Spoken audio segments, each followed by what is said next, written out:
Hello दोस्तों, तो चलिए हम क्लास को आगे बढ़ाते हैं। तो मैं पहले याद दिला दूं कि मैं आपको प्रोकैरियोटिक कोशिकाओं के बारे में पढ़ा रहा था और आपने देखा कि जो प्रोकैरियोटिक कोशिकाएं हैं वो सरल कोशिकाएं हैं, वही प्रारंभिक कोशिकाएं हैं। क्लियर है?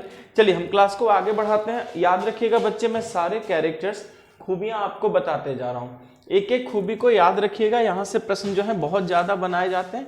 चलिए अब एक बात याद रखिएगा बच्चे कि इसके कोशिका द्रव्य में राइबोसोम के कण उपस्थित होते हैं। क्लियर है? आगे क्या है बच्चे कि कोशिका द्रव्य में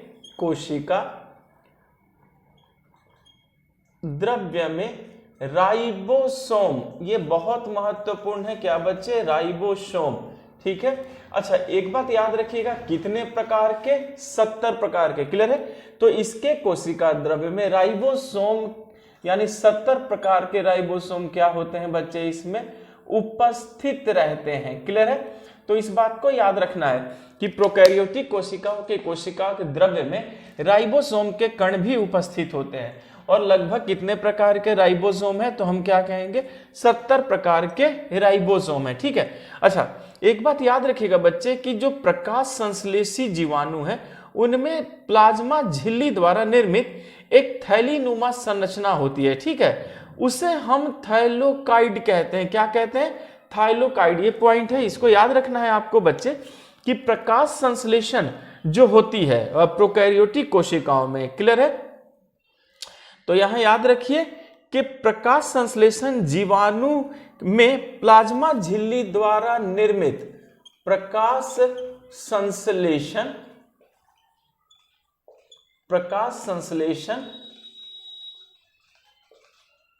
जीवाणु में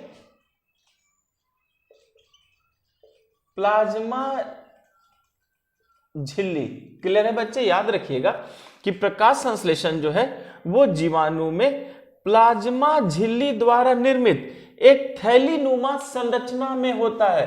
प्लाज्मा झिल्ली द्वारा निर्मित एक थैलीनुमा संरचना में होता है। एक थैलीनुमा संरचना में होता है। पूरी बात समझ में आ गई? इसका मतलब हो गया कि प्रोकैरियोटिक कोशिका में अगर प्रकाश संश्लेषण की बात की जाए तो सभी बच्चे याद रखना है कि प्रोकैरियोटिक कोशिकाओं में जो प्रकाश संश्लेषण वो जीवाणु में एक प्लाज्मा झिल्ली से बना हुआ एक थैलीनुमा संरचना होती है बच्चे, उसी में होता है। और इस थैलीनुमा संरचना को ही हम क्या कहते हैं? हम उसे कहते हैं थाइलेकाइड। क्लियर है? याद रखेंगे, ये सब इंपॉर्टेंट है। इसे थाइलेकाइड कहते हैं, इसे थाइलेकाइड कहते हैं। क्लियर है? तो इसका मतलब हो गया कि प्रोकैरियोटिक कोशिकाओं में जो प्रकाश संश्लेषण हो रहा है वो थाइलेकाइड में हो रहा है, जो एक थैलीनुमा क्या है बच्चे? संरचना है। ये प्लाज्मा झिल्ली द्वारा बना हुआ है। और ये किस में मिल रहा है? तो हमने देखा कि ये जीवाणुओं में मिल रहा है। क्लियर है? अच्छा एक बात याद रखिएगा बच्चे कि इसमें अब क्या है कि इसमें कोशिका अंगक नहीं होते। ठीक है, और समझते चलिए और क्या खूबी है इसमें? कोशिका अंगक नहीं होते, कोशिका अंगक नहीं होते। पूरी बात समझ में आ गई है? तो हमने ये भी देखा कि प्रोकैरियोटिक कोशिकाओं में जो कोशिका के अंगक है वो अंगक इसमें नहीं होते। स्पष्ट है?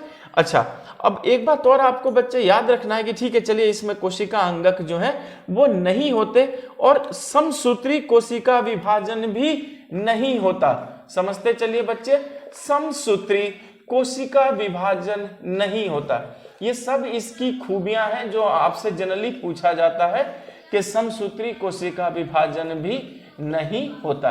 याद रखिए, मैं बार बार बोलता हूं कि अगर कोई भी शब्द बच्चे आपको नया लगे तो उससे आपको घबराना नहीं है, आपको चीजों को बस बखूबी जानकर रहना है, क्योंकि जैसे जैसे क्लास आगे बढ़ेगी सारी चीजें अपने आप क्या होती चली जाएंगी? क्लियर होती चली जाएंगी। पूरी बात समझ में आ गई?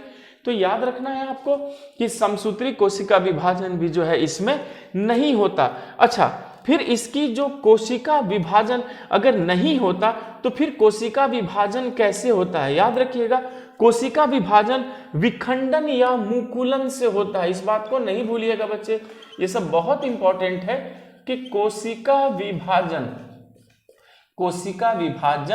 विखंडन या मुकुलन से होता है। किससे होता है बच्चे? या मुकुलन से होता है। पूरी बात आपको समझ में आ गई? तो याद रखना है कि एक तो हमने देखा कि इसमें समसूत्री कोशिका विभाजन नहीं होता, और कोशिका विभाजन हो भी रहा है तो कैसे हो रहा है? विखंडन से या मुकुलन से। ये बच्चे टूट टूट कर विखंडित होकर के इसमें क्या हो रही है? कोशिका का विभाजन होता है। क्लियर है? अच्छा, एक बात और याद रखिएगा कि इसमें लैंगिक जनन नहीं होता है। इसमें लैंगिक जनन नहीं होता है। इसमें लैंगिक जनन नहीं होता है। अच्छा, और इसकी जो बच्चे कोशिका भित्ति होती है, जिसे हम सेल वॉल कहते हैं, क्लियर है, वो पतली होती है। याद रखना है, इसकी कोशिका भित्ति, कोशिका भित्ति जिसे आप इंग्लिश में क्या कहते हैं बच्चे? सेल वॉल, वो क्या होती है? पतली होती है। याद रखिए, हमें सभी को आगे पढ़ना है, अभी बस चीजों को जानना शुरू कीजिए। क्लियर है? अभी एक एक चीज को हम क्लियर करते चलेंगे। तो हमने देखा कि लैंगिक जनन नहीं होता, और इसकी जो कोशिका भित्ति होती है वो भी क्या होती है बच्चे? वो भी पतली होती है। क्लियर हो चुका? अच्छा, चलिए अब यहाँ पर हमने प्रोकैरियोटिक कोशिकाओं को बखूबी सीखा। अब बच्चे हमें यूकैरियोटिक कोशिकाओं को सीखना है। ये सभी प्रोकैरियोटिक कोशिकाओं की खूबियां थी बच्चे, और अब हम यूकैरियोटिक कोशिकाओं को सीखेंगे। उसके बाद हम कोशिका के एक एक अंग को सीखेंगे बच्चे। तो इसमें आपके ये सारे जो नए शब्द हैं अपने आप क्या होते चले जाएंगे? क्लियर होते जाएंगे। ठीक है, चलिए मैं मिटाऊं इसे। सभी बच्चों ने लिख लिया है? ओके, तो चलिए अब यहाँ हमने प्रोकैरियोटिक कोशिकाओं को देख लिया कि ये अभी सरल कोशिकाएं हैं और ये क्या है? प्रारंभिक कोशिकाएं। तो जब प्रोकैरियोटिक कोशिकाओं से हम आगे बढ़ेंगे बच्चे, तो इनका एडवांस रूप भी हमें मिलेगा। अब हमें पढ़ना है यूकैरियोटिक कोशिकाएं। यूकैरियोटिक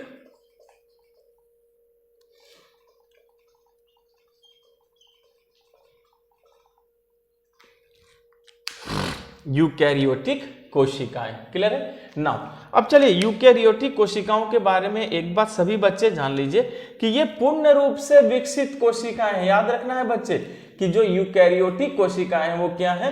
पूर्ण रूप से विकसित कोशिकाएं हैं, क्योंकि प्रोकैरियोटिक पूरे रूप से विकसित नहीं था। पर यहां याद रखिएगा कि पूर्ण रूप से विकसित कोशिकाएं हैं। इसका मतलब है बच्चे, जो पूरे तरीके से विकसित होगी उसी कोशिका को हम क्या कहते हैं? यूकैरियोटिक कोशिकाएं। यानी जो प्रोकैरियोटिक कोशिकाएं हैं वो पूरे तरीके से विकसित नहीं होती, लेकिन यूकैरियोटिक कोशिकाओं में हम ये देख रहे हैं बच्चे कि ये पूरे तरीके से अगर देखा जाए पूर्ण रूप से, तो ये कैसी कोशिकाएं हैं? ये पूर्ण रूप से क्या है बच्चे? विकसित कोशिकाएं हैं। क्लियर है? अच्छा, एक बात याद रखना है कि ये जीवाणु, विषाणु, नीले हरे शैवाल, इस बात को नहीं भूलिएगा बच्चे, ताकि आपको यहां कोई कंफ्यूजन नहीं हो। ये जीवाणु, विषाणु एवं नीले हरे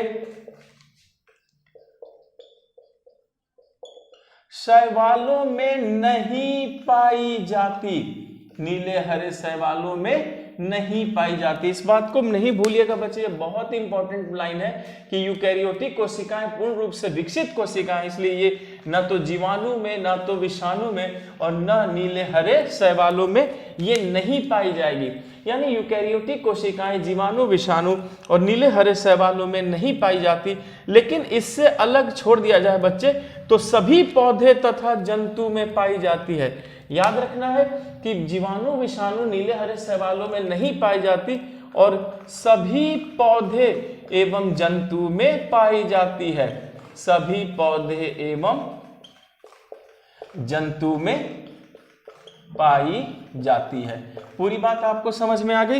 यानी जो विकसित कोशिकाएं हैं बच्चे, हमने देखा कि ये जो विकसित कोशिकाएं हैं ये जीवाणु, विषाणु और नीले हरे शैवालों में नहीं है, लेकिन सभी पौधे और जितने भी जंतु हैं बच्चे, सब में ये आपको यूकैरियोटिक कोशिकाएं पाई जाती हैं। क्यों? क्योंकि ये पूर्ण रूप से क्या है? विकसित कोशिकाएं हैं। क्लियर हो चुका? अच्छा, अब देखो बच्चे, क्या होता है कि इनका आकार बड़ा होता है, क्योंकि विकसित होने के कारण इनका आकार भी क्या होता है? इनका आकार बड़ा होता है। स्पष्ट है? अच्छा, आपने केयर किया होगा कि मैंने कहा था कि प्रोकैरियोटिक कोशिकाओं में स्पष्ट केंद्रक का अभाव होता है, लेकिन ठीक यूकैरियोटिक कोशिकाओं में हम आते हैं तो हम देखते हैं कि इसमें पूर्ण विकसित केंद्रक होता है। याद रखना है बच्चे, इसमें पूरे तरीके से पूर्ण विकसित क्या होता है, केंद्रक होता है, पूर्ण विकसित केंद्रक होता है। स्पष्ट है। तो पहले देखा गया कि यूकैरियोटिक कोशिकाओं का आकार भी बड़ा है और इसमें पूर्ण विकसित, देख रहे हैं, पूरे तरीके से विकसित क्या होता है बच्चे, केंद्रक भी होता है। और केंद्रक जो है वो दोहरी झिल्ली द्वारा घिरा होता है। याद रखिएगा, केंद्रक होता है जो दोहरी झिल्ली से घिरा होता है, यानी दो दो झिल्लियां होती हैं बच्चे, दोहरी झिल्ली से घिरा होता है। स्पष्ट है। तो याद रखना है कि पूर्ण रूप से विकसित केंद्रक होता है इसमें, और ये जो केंद्रक है बच्चे ये क्या है, दोहरी झिल्ली से ढका हुआ होता है। अच्छा, कोशिका द्रव्य में कोशिकांग भी होते हैं जो कि प्रोकैरियोटिक कोशिकाओं में नहीं थे। समझे बच्चे, बस हमें उनसे तुलना करना है। याद रखिएगा कि कोशिका द्रव्य में कोशिकांग भी होते हैं, कोशिका द्रव्य में कोशिकांग होते हैं। क्लियर है। तो ये भी याद रखना है कि जो प्रोकैरियोटिक कोशिकाओं में नहीं था वो सभी यूकैरियोटिक कोशिकाओं में बच्चे हमें मिलते जा रहे हैं, क्योंकि ये विकसित रूप है, पूर्ण रूप से विकसित कोशिकाएं हैं। तो कोशिका द्रव्य में क्या होता है बच्चे, इसमें कोशिकांग होते हैं और गुणसूत्रों की संख्या भी अधिक होती है, क्योंकि उसमें सिर्फ एक था बच्चे। क्लियर है। तो फिर याद रखिएगा कि गुणसूत्रों की संख्या भी अधिक होती है, गुणसूत्रों की संख्या भी अधिक होती है।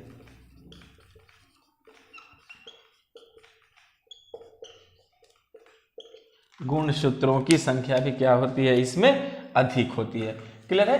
क्योंकि मैंने आपको बताया था क्या था कि प्रोकैरियोटिक कोशिकाओं में गुणसूत्रों की संख्या सिर्फ एक थी, लेकिन ये पूर्ण रूप से विकसित होने के कारण हम ये देख रहे हैं कि इसमें गुणसूत्रों की संख्या भी क्या है बच्चे, अधिक है। अच्छा, एक बात याद रखिएगा, इसमें समसूत्री विभाजन और अर्धसूत्री विभाजन दोनों होता है। क्लियर है बच्चे।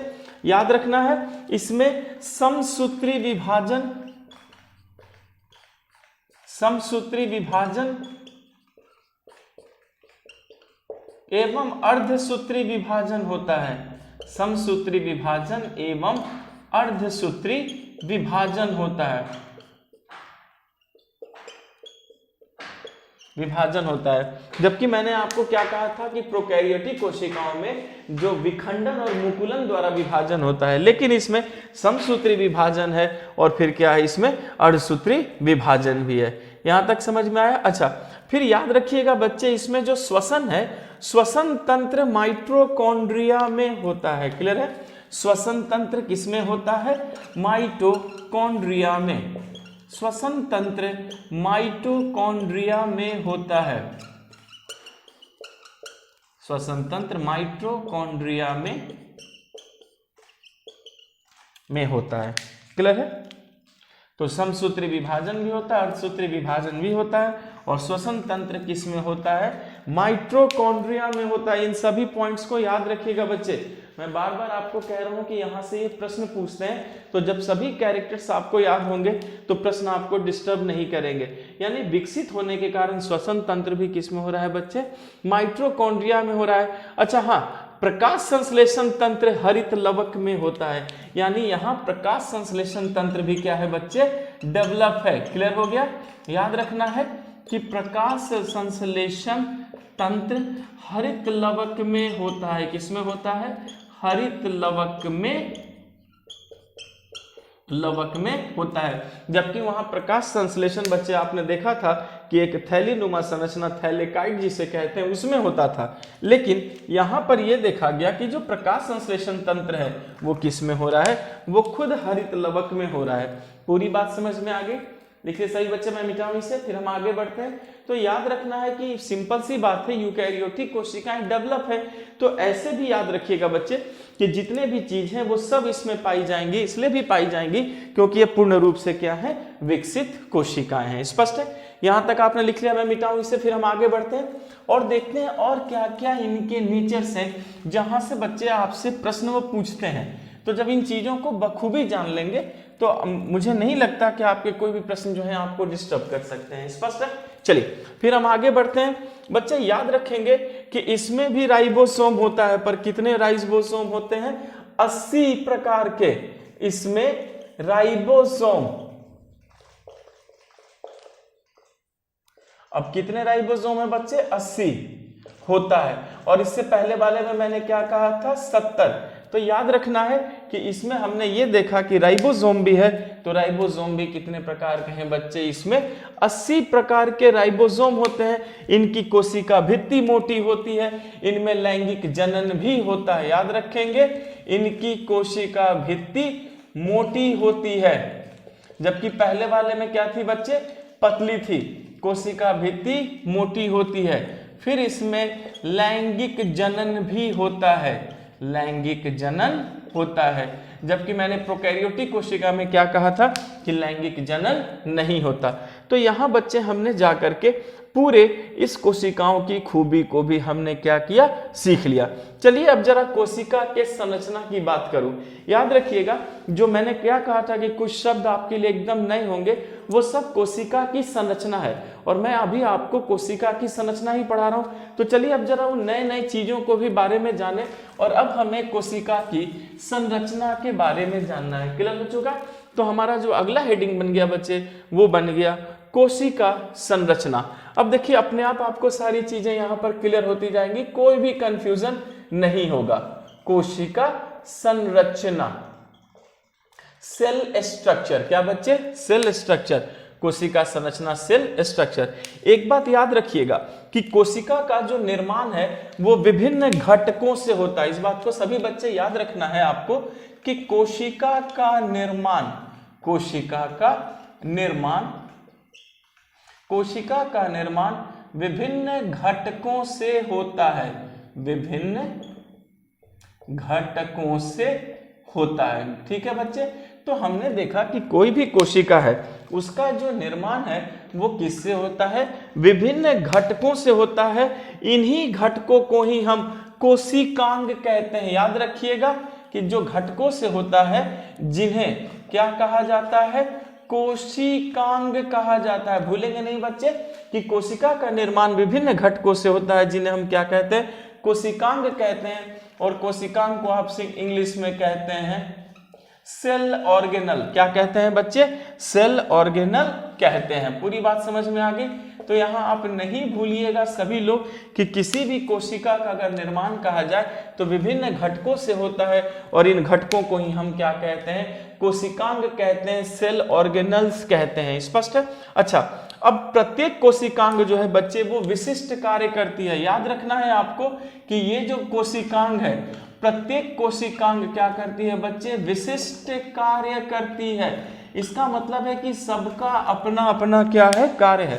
तो इस बात को याद रखना है कि ये जो कोशिकाएं हैं ये क्या करती हैं? विशिष्ट कार्य करती हैं। अपने अपने प्रत्येक कोशिकांग का अपना एक अलग क्या है? विशिष्ट कार्य है। तो बच्चे हमें क्या करना है? एक एक कोशिकांग को समझना है, उनके विशिष्ट कार्यों को समझना है, ताकि एक एक चीज आपकी क्लियर होती जाए। और जैसे मैं क्लास नोट्स को ले चल रहा हूँ एकदम उस तरीके से चलते रहें, ताकि सारी चीजें परत दर परत खुलती चली जाए और आप चीजों को बखूबी समझ ले। रखना कुछ नहीं है, बस चीजों को समझते हुए बढ़िए आगे। तो याद रखना है कि कोशिकांग क्या करती है बच्चे?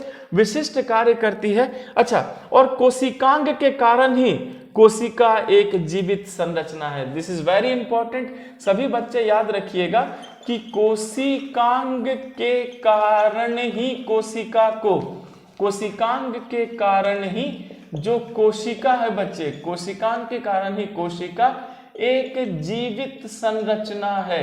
कोशिका क्या है? एक जीवित संरचना है। आपको पूरी बात समझ में आ गई?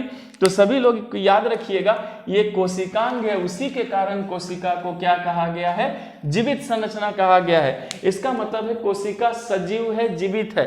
क्यों सजीव है? क्योंकि जितने कोशिका के अंग है, जो कोशिकांग है, सभी कोशिकांग अपना एक विशिष्ट कार्य करती है बच्चे। उस विशिष्ट कार्य करने के कारण ही, कोशिकांग के कारण ही कोशिका को क्या कहते हैं हम? एक जीवित संरचना कहते हैं। क्लियर है? अच्छा, अब याद रखिएगा कि कोशिका को 3 भागों में विभाजित किया जाता है। बच्चे एकदम आराम से इसको समझते चलेंगे ताकि आपको कोई परेशानी नहीं हो।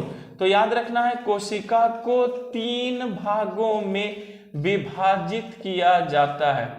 कोशिका को 3 भागों में विभाजित किया जाता है। पूरी बात समझ में आ गई। तो किसी भी कोशिका को हमने कितने भागों में विभाजित किया है बच्चे? 3 भागों में विभाजित किया है। तो पहले उन 3 भागों का नाम जानिए बच्चे। पहले को कहा गया है कोशिका झिल्ली। पहले भाग को हमने क्या कहा है? कोशिका झिल्ली। याद रखेंगे सेल मेम्ब्रेन, भूलेंगे नहीं बच्चे। कोशिका झिल्ली जिससे हम क्या कहते हैं? सेल मेम्ब्रेन कहते हैं। यानी कोशिका झिल्ली जो है बच्चे वो कोशिका का क्या है? एक भाग है सेल मेम्ब्रेन। दूसरा है बच्चे कोशिका द्रव्य। दूसरे भाग को हम क्या कहते हैं? कोशिका द्रव्य। और कोशिका द्रव्य को मैंने आपको क्या कहा था? साइटोप्लाज्मा। पूरी बात समझ में आ गई। तो याद रखना है कि कोशिका को 3 भागों में बांटा गया है। पहला है कोशिका झिल्ली सेल मेम्ब्रेन, दूसरा है कोशिका द्रव्य जिसे हम साइटोप्लाज्म कहते हैं, और तीसरा है बच्चे केंद्रक जिसे हम न्यूक्लियस कहते हैं। और तीसरा क्या है? केंद्रक। और केंद्रक को ही हम क्या कहते हैं बच्चे? न्यूक्लियस कहते हैं। क्लियर है? तो आप लोग नहीं भूलिएगा कि कोशिका को 3 भागों में बांटा गया है। कोशिका झिल्ली सेल मेम्ब्रेन, दूसरा कोशिका द्रव्य साइटोप्लाज्म, और तीसरा है केंद्रक न्यूक्लियस। क्लियर है? अच्छा, अब बच्चे देखिए, अब हम यहाँ पर क्या करेंगे? एक एक भाग को पढ़ना शुरू करेंगे। तो जब एक एक भाग को हम पूरी सावधानी से पढ़ेंगे तो जो भी शब्द आपको नए लगते हैं वो सारे शब्द अपने आप क्या होते जाएंगे? क्लियर होते जाएंगे। तब बच्चा आपको कुछ भी रटने की जरूरत नहीं होगी। ठीक है? तो यहाँ क्या कीजिए कि सभी बच्चे पहले इसको अच्छे से आप लोग लिख लीजिए कि हमने देख लिया कि जो कोशिका कितने भाग से बना है, क्या क्या है कोशिका के अंदर। क्लियर है? यहाँ पर सभी बच्चे अच्छे से इसे लिख लेंगे ताकि फिर मैं मिटा करके आगे बढ़ूं और आपको किसी तरह की कोई परेशानी नहीं हो। पूरी बात समझ में आ चुकी है। मैं आप लोग अच्छा एक चीज यहाँ पर सभी बच्चे याद रखिएगा कि कोशिका द्रव्य और केंद्रक, देख रहे हैं मैंने दूसरे नंबर पे कोशिका द्रव्य और तीसरे नंबर पे क्या लिखा है? केंद्रक लिखा है। तो यहाँ पर सभी बच्चे एक बात को याद रखिएगा बखूबी। आपको याद ये रखना है बच्चे कि जो कोशिका द्रव्य है और जो केंद्रक है इन दोनों को एक साथ ही हम जीव द्रव्य कहते हैं, प्रोटोप्लाज्म कहते हैं। इस बात को याद रखिएगा, ये बहुत इंपॉर्टेंट बात है बच्चे कि कोशिका द्रव्य और केंद्रक को एक साथ मिला दीजिए तभी इसे हम क्या कहते हैं? जीव द्रव्य कहते हैं। और जीव द्रव्य को हम इंग्लिश में क्या कहते हैं बच्चे? प्रोटोप्लाज्म कहते हैं। तो ये बहुत इंपॉर्टेंट है, आप भूलेंगे नहीं। क्लियर है? क्या बच्चे कि कोशिका को 3 भागों में बांटा गया है, कोशिका झिल्ली, कोशिका द्रव्य और केंद्रक। तो बच्चे ये जो 2 और 3 है यानी कोशिका द्रव्य और केंद्रक, तो कोशिका द्रव्य और केंद्रक को अगर हमने एक साथ मिला लिया बच्चे तो क्या कहा गया? इसे जीव द्रव्य कहा गया, प्रोटोप्लाज्म कहा गया। तो भूलेंगे नहीं, जीव द्रव्य क्या है? कोशिका द्रव्य और केंद्रक को एक साथ ही हम क्या कहते हैं? जीव द्रव्य कहते हैं या प्रोटोप्लाज्म कहते हैं। क्लियर हो चुका? चलिए अब बच्चे हम एक एक को पढ़ना शुरू करते हैं ताकि पूरी बात हमें समझ में आ जाए। तो सबसे पहले हमें पढ़ना है कोशिका झिल्ली को। अब देखिए बच्चे, जितने भी कोशिका के अंग हैं आपको सारे अंग अपने आप क्लियर होते चले जाएंगे, और जो शब्द आपको पहली और दूसरी क्लास में नए लगे होंगे सारे शब्द अपने आप यहाँ पर क्या होंगे? क्लियर होते जाएंगे। ठीक है? चलिए तो बच्चे मैं सबसे पहले शुरू करता हूं कोशिका झिल्ली से। देखिए नंबर 1 मैंने दे दिया। क्लियर है? और नंबर 1 पर क्या है? कोशिका झिल्ली। ठीक है? जिसे मैंने क्या इंग्लिश में कहा था? Cell membrane. तो बच्चे पहले कोशिका झिल्ली के बारे में जान लीजिए। यह कोशिका के बाहर चारों तरफ की झिल्ली होती है। क्या है बच्चे कोशिका झिल्ली? यह कोशिका के बाहर, एकदम आराम से समझिए बच्चे, ये कोशिका के बाहर, ठीक है, चारों तरफ याद रखना है, यह कोशिका के बाहर चारों तरफ की क्या होती है? झिल्ली होती है। कोशिका के बाहर चारों तरफ की झिल्ली होती है, यानी ये कोशिका को घेरे रखती है। याद रखना है बच्चे कि ये जो कोशिका भित्ति है, झिल्ली है, सॉरी बच्चे, कोशिका झिल्ली सेल मेम्ब्रेन है, ये कोशिका के बाहर चारों तरफ की क्या होती है, एक झिल्ली होती है। इसे हम बच्चे कोशिका झिल्ली या प्लाज्मा झिल्ली भी कहते हैं। याद रखना है, इसे ही झिल्ली को हम कोशिका झिल्ली, इसे कोशिका झिल्ली या प्लाज्मा झिल्ली भी कहते हैं। अब एकदम क्लियर हो चुका। तो सभी बच्चे याद रखना है आपको कि जो कोशिका झिल्ली है, ठीक है बच्चे, वही क्या है, प्लाज्मा झिल्ली। तो कोशिका झिल्ली क्या हो गया कि कोशिका के बाहर चारों तरफ की झिल्ली होती है, और इसी झिल्ली को बच्चे हम कोशिका झिल्ली भी कहते हैं, या इसे क्या कहते हैं, प्लाज्मा झिल्ली भी कहते हैं। अच्छा, एक बात और याद रखिएगा कि ये जो कोशिका झिल्ली है, ये जीवित और अर्धपारगम्य होती है। अब इसका नेचर जान लीजिए बच्चे, ठीक है। यह क्या है, पहले तो यह जीवित है, ठीक है, जीवित है एवं अर्धपारगम्य है, सेमी परमिएबल, यानी बच्चे ये पूरे तरीके से इसमें आना जाना नहीं होता, ये अर्ध क्या है, पारगम्य है। तो इस बात को याद रखना है, यह क्या है, अर्धपारगम्य है। यानी कोशिका झिल्ली को ही हम बच्चे प्लाज्मा झिल्ली भी कहते हैं। ये जीवित भी है और जीवित होने के साथ साथ क्या है, अर्धपारगम्य है, यानी पूरे तरीके से इसमें चीजें आ जा नहीं सकती। तो इसका मतलब है अर्धपारगम्य का मतलब है बच्चे कि सभी चीजें आ जा नहीं सकती, कुछ खास चीजें ही आ भी सकती हैं और जा भी सकती हैं। इसका मतलब है कि कोशिका झिल्ली कुछ ही खास चीजों को आने देगा और क्या करेगा बच्चे, जाने देगा।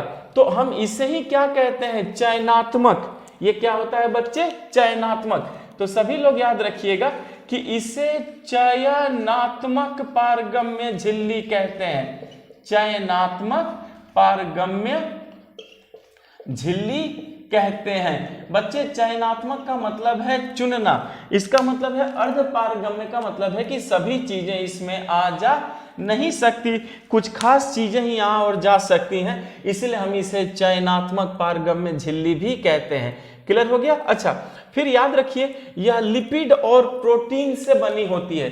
ये सब बहुत इंपॉर्टेंट है बच्चे, समझते चलिए कि आपने क्या देखा, यह लिपिड एवं प्रोटीन से बनी होती है, यानी कोशिका झिल्ली में लिपिड भी है बच्चे और प्रोटीन भी है। यह लिपिड और प्रोटीन से क्या होती है, बनी होती है। एक चीज याद रखिएगा, इसमें 3 परत होती है। क्या होती है बच्चे, 3 परत होती है। देखिए इसको समझिएगा, 3 परत होती है झिल्ली में, क्या है, 3 परत होती है।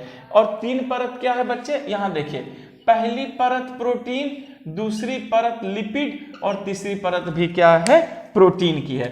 तो हमने देखा कि ये लिपिड से बनी है और प्रोटीन से बनी है, और इसमें 3 परत है, लिपिड बीच में है, फिर ऊपर प्रोटीन है और फिर नीचे क्या है बच्चे, प्रोटीन है। ठीक है, तो ये याद रखना है आपको कि कोशिका झिल्ली जो 3 परत से बनी होती है, इसमें लिपिड बीच में होता है, ऊपर भी प्रोटीन की परत होती है और नीचे भी किसकी परत होती है, वो प्रोटीन की परत होती है। क्लियर हो चुका। अच्छा, अब देखिए फिर हम यहां से आगे बढ़ते हैं और चीजों को समझते हैं कि अब क्या है बच्चे, ये कोशिका को एक निश्चित आकार देती है। याद रखना है कि कोशिका झिल्ली जो है, यह कोशिका को एक निश्चित आकार भी देती है।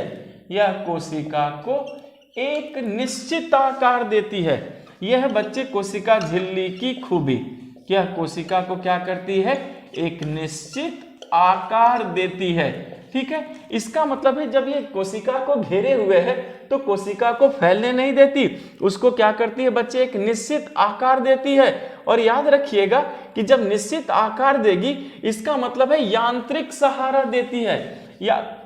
याद रखिएगा बच्चे, ये सब बहुत महत्वपूर्ण है कि जो निश्चित आकार देती है वो एक तरह का क्या है बच्चे, वो एक तरह का मैकेनिकल सपोर्ट है, यानी कि यांत्रिक क्या है, सहारा है। तो इन चीजों को जरूर याद रखिएगा बच्चे, ये सब रेयर चीजें हैं जो जनरली नहीं मिलती, पर मैं जनरली कमीशन में देखता हूं कि इतना घुमाकर सवाल पूछते हैं, वो ऐसी चीजों को भी पूछ देते हैं। तो एक एक बात को बखूबी सीखिएगा कि जो कोशिका झिल्ली है वो कोशिका को निश्चित आकार देती है, और ये जो आकार देती है बच्चे, यही क्या होता है, यह होता है एक तरह का यांत्रिक सहारा, मैकेनिकल क्या होता है बच्चे, सपोर्ट होता है। अच्छा, एक बात याद रखना है कि मैंने क्या कहा था, ये अर्धपारगम्य है, सब चीज को आने जाने नहीं देती। इसका मतलब है कि ये क्या करती है बच्चे, कि अणुओं को निकलने और आने को नियंत्रित करती है। पूरी बात समझ में आ गई बच्चे? तो याद रखिएगा कि यह अणुओं के निकलने, यह अणुओं के आने एवं जाने को, यानी कोशिका में बच्चे, ठीक है, यह अणुओं को आने एवं जाने को क्या करती है, नियंत्रित भी करती है, आने एवं जाने को नियंत्रित करती है। पूरी बात समझ में आ गई? क्योंकि बच्चे मैंने पहले ही कहा था ये चयनात्मक झिल्ली है जो चुन चुन के ही आने जाने देती है, तो ये अणुओं को आने और जाने दोनों को क्या करती है बच्चे, ये नियंत्रित करती है। समझ में आया? अच्छा, अगर आप इसको जंतु कोशिका में देखेंगे तो बच्चे ये जो है जंतु कोशिका में सीलिया, फ्लैजिला और माइक्रोविलाई के निर्माण में क्या होती है, सहायक होती है। जरा इस बात को याद रखिएगा बच्चे कि यह जंतु कोशिका में, यह जंतु कोशिका में, बच्चे एक एक लाइन बहुत इंपॉर्टेंट है, आप अच्छे से कवर कीजिएगा। यह जंतु कोशिका में सीलिया, क्लियर है, यह जंतु कोशिका में बच्चे सीलिया, फ्लैजिला, सीलिया, फ्लैजिला एवं माइक्रोविलाई, ये सब आपको समझना है आगे, अभी बस टर्म्स को याद रखिएगा। सीलिया, फ्लैजिला एवं माइक्रोविलाई के निर्माण में सहायक है, के निर्माण में क्या है बच्चे, सहायक है। क्लियर है? तो याद रखना है कि जंतु कोशिका में देखेंगे तो ये सीलिया, फ्लैजिला और माइक्रोविलाई के निर्माण में क्या होता है, सहायक होता है, निर्माण में उसकी क्या करती है बच्चे, ये मदद करती है। पूरी बात आपको समझ में आ रही है? तो देखिए यहां पर हमने क्या किया है कि इस तरीके से हमने बच्चे कोशिका झिल्ली के सारी बातों को बखूबी सीखा है। अच्छा, हम कोशिका झिल्ली पढ़ रहे हैं, अब बच्चे हमें कोशिका झिल्ली के अंदर ही कोशिका भित्ति के बारे में पढ़ना। याद रखिएगा, इसी झिल्ली के अंदर हमें क्या पढ़ना है बच्चे, कोशिका भित्ति। यहां सभी बच्चे लिख चुके हैं? ओके, तो याद रखना है अभी हम कोशिका झिल्ली के अंदर ही हैं बच्चे। अब यहां देखिए सभी लोग क्या करेंगे कि कोशिका झिल्ली के अंदर हमें अब क्या पढ़ना है, कोशिका भित्ति के बारे में पढ़ना है। क्लियर है? ये देखिए कोशिका झिल्ली के अंदर ही हमें अभी क्या पढ़ना है, कोशिका भित्ति। मैंने लिख दिया कोशिका भित्ति, और कोशिका भित्ति को ही आप क्या कहते हैं, सेल वॉल कहते हैं। यानी कोशिका झिल्ली के अंदर ही क्या होती है बच्चे, कोशिका भित्ति होती है। भित्ति का मतलब दीवार होता है, ठीक है, देख रहे हैं, वॉल, सेल वॉल कहते हैं। अब जरा कोशिका भित्ति की खूबी जान लीजिए। पहले यह केवल पादप कोशिकाओं में पाया जाता है। पहले एक एक चीज को क्लियर करते चलिए बच्चे। यह केवल पादप कोशिकाओं में पाया जाता है, यह केवल पादप कोशिकाओं में पाया जाता है। पूरी बात समझ में आ गई?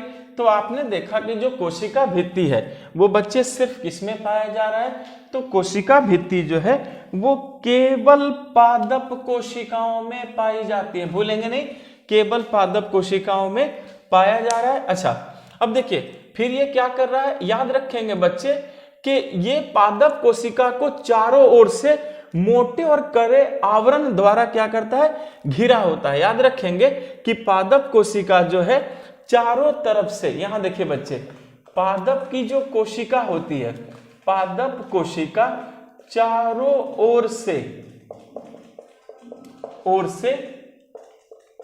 मोटे एवं कड़े, ठीक है बच्चे, हार्ड। क्लियर है? तो याद रखना है कि पादप कोशिका चारों ओर से मोटे एवं कड़े आवरण से घिरा होता है। आवरण से क्या होता है बच्चे, घिरा होता है। क्लियर है? तो सभी बच्चे याद रखिएगा कि कोशिका भित्ति केवल पादप कोशिकाओं में पाई जाती है। जो पादप कोशिका है वो चारों ओर से मोटे और कड़े आवरण से क्या होता है बच्चे, घिरा होता है। तो ये जो मोटा और कड़ा आवरण होता है, इसी आवरण को ही हम कोशिका भित्ति कहते हैं। क्लियर हो गया बच्चे? इसी आवरण को कोशिका भित्ति कहते हैं। इसी आवरण को हम क्या कहते हैं? कोशिका भित्ति कहते हैं। क्लियर हो चुका?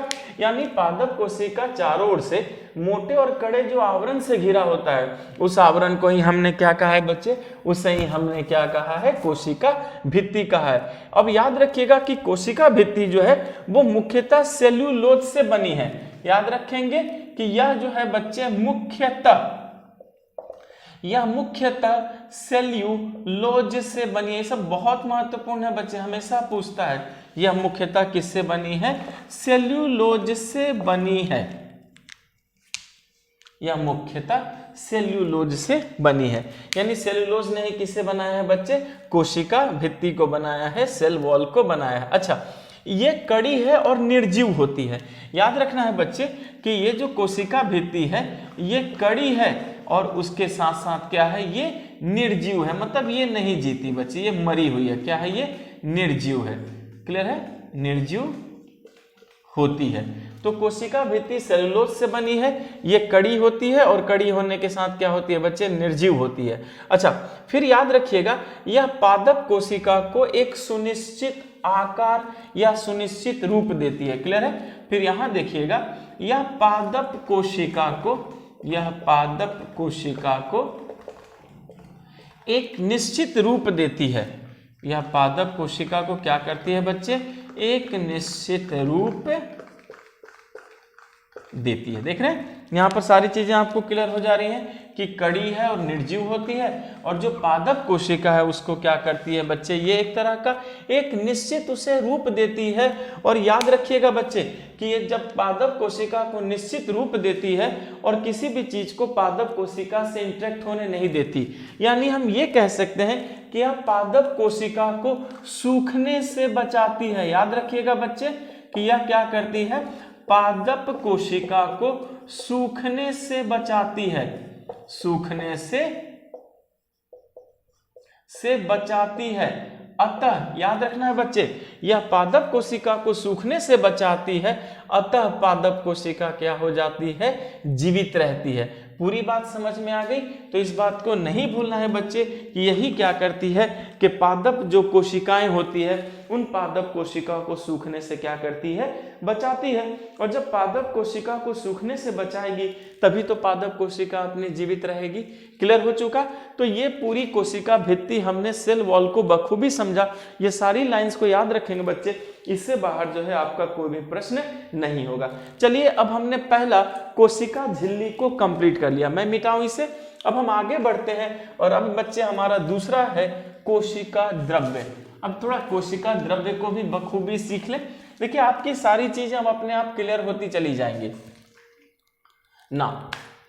इस चैनल पर आपके लिए पूरी मेहनत की जाएगी, बस बच्चे आप अच्छे से पढ़ें और चैनल को ज्यादा से ज्यादा लाइक करें, शेयर करें, सब्सक्राइब करें ना। अब आते हैं हम बच्चे, कोशिका झिल्ली हमारी हो चुकी है, अब हमें पढ़ना है कोशिका द्रव्य। और कोशिका द्रव्य को हमने क्या कहा था? साइटोप्लाज्म। ठीक है, अब बच्चे जो कोशिका द्रव्य है तो पहले जरा इसके बारे में जान लीजिए कि आखिर ये कोशिका द्रव्य क्या है बच्चे, इसका नेचर क्या है। याद रखिएगा कि कोशिका द्रव्य जो है जीव द्रव्य का एक भाग है जो भित्ति और केंद्रक के मध्य होता है। याद रखिएगा कोशिका द्रव्य क्या है बच्चे? जीव द्रव्य का वह भाग जो कोशिका भित्ति, जीव द्रव्य का वह भाग बच्चे जो कोशिका भित्ति एवं केंद्रक के मध्य होती है, एवं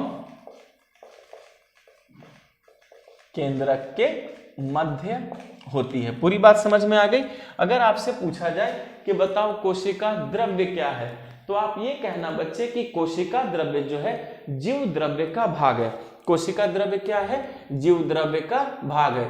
तो कोशिका द्रव्य जीव द्रव्य का वह भाग है बच्चे जो कोशिका भित्ति और केंद्रक के मध्य होती है। भूलेंगे नहीं, जो कोशिका भित्ति और केंद्रक के क्या होती है, मध्य होती है, बीच में होती है, उसी को हम क्या कह देते हैं, कोशिका द्रव्य कहते हैं। क्लियर है। अच्छा, फिर याद रखिए इसमें कार्बनिक अकार्बनिक निर्जीव पदार्थ भी होते हैं। जरा इसका नेचर जान लीजिए बच्चे। इसमें अकार्बनिक एवं कार्बनिक, इसमें अकार्बनिक एवं कार्बनिक निर्जीव पदार्थ होते हैं, निर्जीव पदार्थ होते हैं। पूरी बात समझ में आ गई बच्चे। तो आप इस बात को भी याद रखना है आपको कि इसमें यह देखा गया है कि इसमें अकार्बनिक और कार्बनिक निर्जीव पदार्थ भी क्या हो रहा है बच्चे, इसमें पाए जा रहे हैं। क्लियर है। अच्छा, यह बहुत ही गाढ़ा और चिपचिपा पदार्थ है, यह गाढ़ा एवं चिपचिपा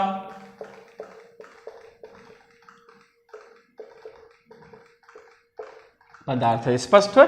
तो इस बात को भी याद रखना है कि कोशिका द्रव्य बहुत ही गाढ़ा होता है और गाढ़ा होने के साथ क्या है बच्चे, यह चिपचिपा पदार्थ है। अच्छा, इसमें अनेक रचनाएं भी उपस्थित हैं जो अलग अलग कार्य करती हैं। याद रखिएगा कि कोशिका द्रव्य में तरह तरह की रचनाएं हैं, अलग अलग रचनाएं हैं, और सभी रचनाएं अपना अलग अलग क्या करती है बच्चे, कार्य करती है। क्लियर है। एक एक चीज को समझते चलिए। इसमें विभिन्न रचनाएं होती हैं, इसमें विभिन्न क्या होती हैं बच्चे, इसमें विभिन्न रचनाएं होती हैं, इसमें विभिन्न रचनाएं होती हैं जो अपना अपना कार्य करती हैं। विभिन्न रचनाएं होती हैं जो क्या करती हैं बच्चे, अपना अपना कार्य करती हैं। ये भूलिएगा नहीं, ये कोशिका द्रव्य की खूबी है, क्योंकि बच्चे हमने कोशिका झिल्ली में ऐसी चीज नहीं देखी, पर कोशिका द्रव्य में देख रहे हैं कि इसमें विभिन्न रचनाएं होती हैं जो अपना अपना क्या करती हैं बच्चे, सभी अपना अपना कार्य करती हैं। क्लियर हो चुका। अच्छा, एक बात याद रखिएगा, इन रचनाओं को ही कोशिकांग कहते हैं। पूरी बात समझ में आ गई बच्चे। इन्हीं रचनाओं को ही, इन्हीं रचनाओं को ही कोशिकांग कहते हैं। अब देखो बच्चे, अपने आप आपकी सारी चीजें क्लियर होती चली जाएंगी।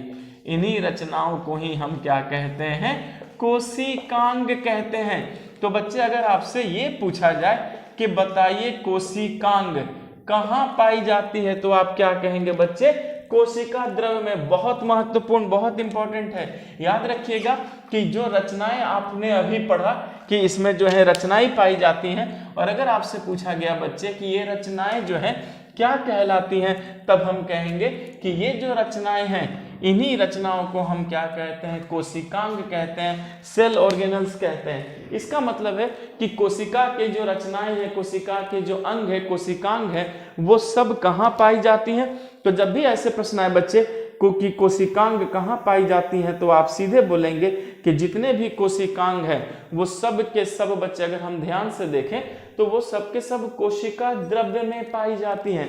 इसीलिए कोशिका द्रव्य बहुत ही क्या हो जाता है, महत्वपूर्ण हो जाता है। क्लियर है। अच्छा, अब देखिए यहां पर केयर कीजिएगा बच्चे कि जब कोशिकांग है, अब हमें सभी कोशिकांगों को पढ़ना है। लेकिन यहां पर जरा मैं आपको एक इंपॉर्टेंट बात बता दूं कि जो यूकैरियोटिक कोशिकाओं में जो कोशिकांग है वो झिल्ली युक्त होती हैं। इस बात को सभी बच्चे याद रखना है कि यूकैरियोटिक कोशिकाओं में, यूकैरियोटिक कोशिका में, यूकैरियोटिक कोशिका में कोशिकांग जो होती हैं, कोशिकांग वो झिल्ली युक्त होती हैं। यानी उसमें क्या होती है बच्चे, झिल्ली होती है, झिल्ली युक्त होती है। क्लियर है। एवं जो प्रोकैरियोटिक कोशिकाएं हैं, प्रोकैरियोटिक कोशिकाएं, यहां याद रखना है कि प्रोकैरियोटिक कोशिकाओं में कोशिकांग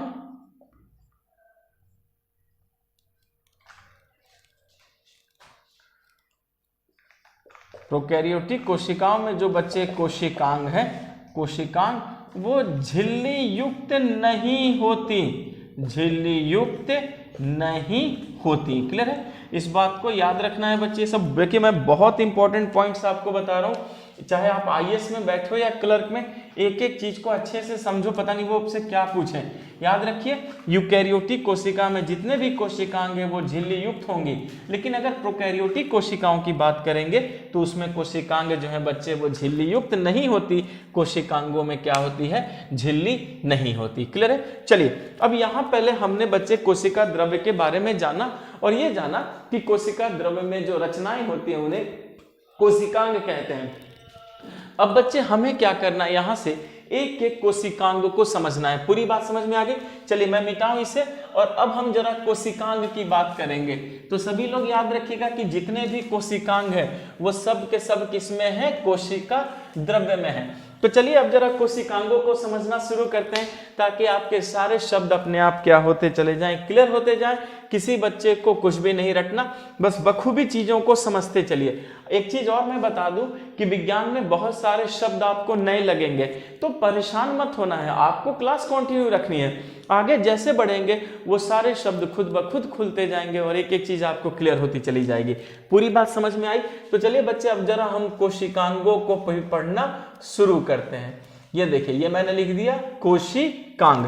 अब याद रखना है कि कोशिकांग में सबसे पहला जो कोशिकांग है जो मैं आपको बताने जा रहा हूं वो है अंतःप्रद्रव्यी जालिका।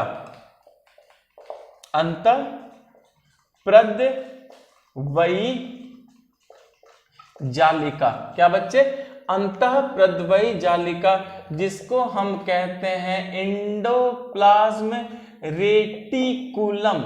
Endoplasm reticulum. पूरी बात समझ में आ गई? तो अंतःप्रद्रव्यी जालिका, जैसे मैंने बच्चे इंग्लिश में क्या कहा, एंडोप्लाज्म रेटिकुलम।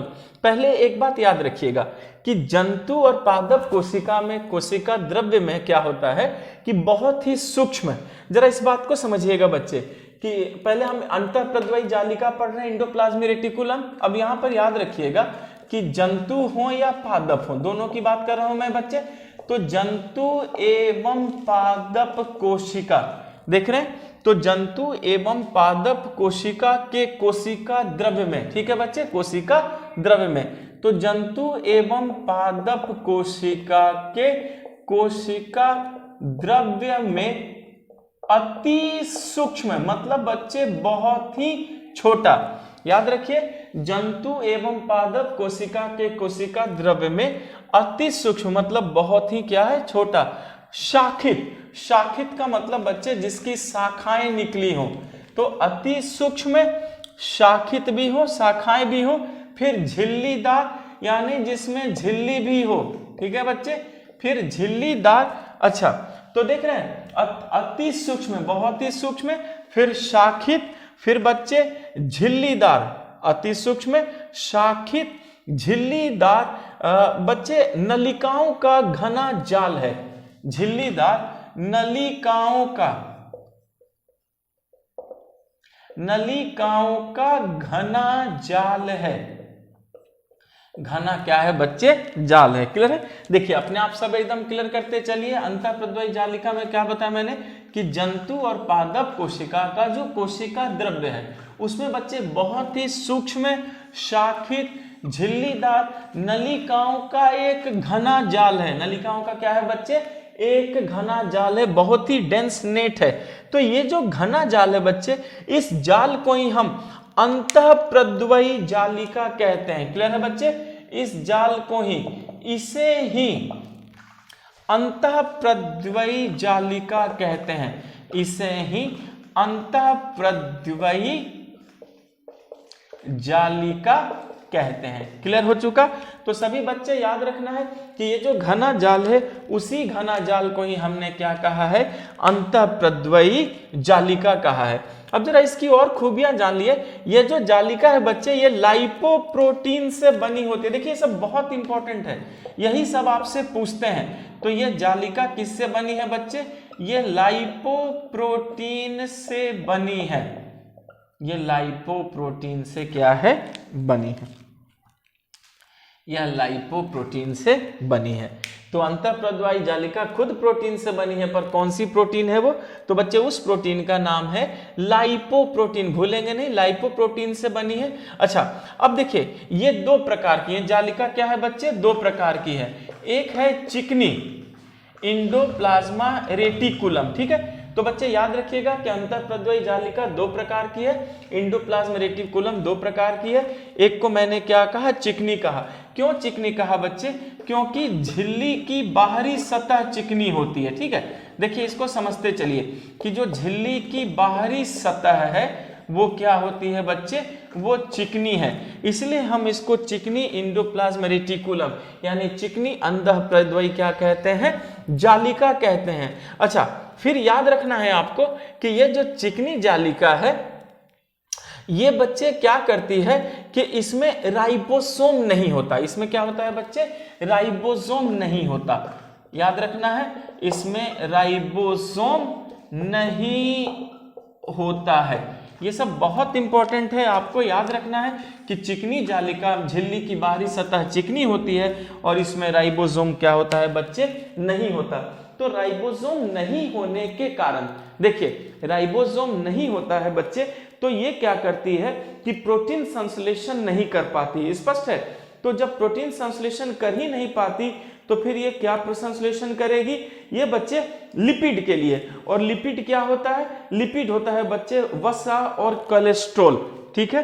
तो याद रखना है कि ये वसा और कोलेस्ट्रॉल का संश्लेषण करती है। ये वसा एवं कोलेस्ट्रॉल का संश्लेषण करती है। वसा एवं कोलेस्ट्रॉल का क्या करती है बच्चे? ये संश्लेषण करती है, संश्लेषण करती है। क्लियर हो चुका? अच्छा, अब देखिए तो चिकनी और चिकनी के बाद जो दूसरा है बच्चे वो क्या है? खुरदरी इंडोप्लाज्मा रेटिकुलम, यानी कि जो खुरदरी अंतःप्रद्वायी जालिका। अब देखिए बाहरी सतह खुरदरी होती है, साफ समझ में आ गया बच्चे? बाहरी सतह पर राइबोसोम के कण होते हैं। याद रखिए बाहरी सतह पर राइबोसोम के क्या होते हैं बच्चे? कण होते हैं। तो आप जरा सोचिए कि अगर मान लीजिए बाहरी सतह पर राइबोसोम के कण होंगे, इसका मतलब क्या होगा? ये भाई सिंपल सी बात है, ये रुखड़ी हो जाएगी क्योंकि राइबोसोम के क्या है बच्चे? कण है। क्लियर हो चुका? अच्छा, अब एक बात और आपको याद रखना है कि जो राइबोसोम के कण होने के कारण, ठीक है, खुरदरी होती है, यह प्रोटीन संश्लेषण करता है। याद रखिएगा क्या करती है बच्चे? यह प्रोटीन संश्लेषण करता है। राइबोसोम के कण होते हैं इसलिए खुरदरी होती है, और ये जो राइबोसोम है बच्चे यही क्या करता है? प्रोटीन संश्लेषण करता है। तो ये बहुत इंपॉर्टेंट है, इस बात को याद रखना है कि अंतःप्रद्वायी जालिका, ठीक है, दो प्रकार की, एक चिकनी और दूसरा खुरदरी। खुरदरी इसलिए है कि बाहरी सतह पे राइबोसोम के कण है और राइबोसोम ये क्या करता है बच्चे? प्रोटीन संश्लेषण का कार्य करता है। यहां तक आपको पूरी बात समझ में आ गई है? फिर हमें आगे बढ़ना और एक एक चीज को समझना है। क्लियर है? Thank you class.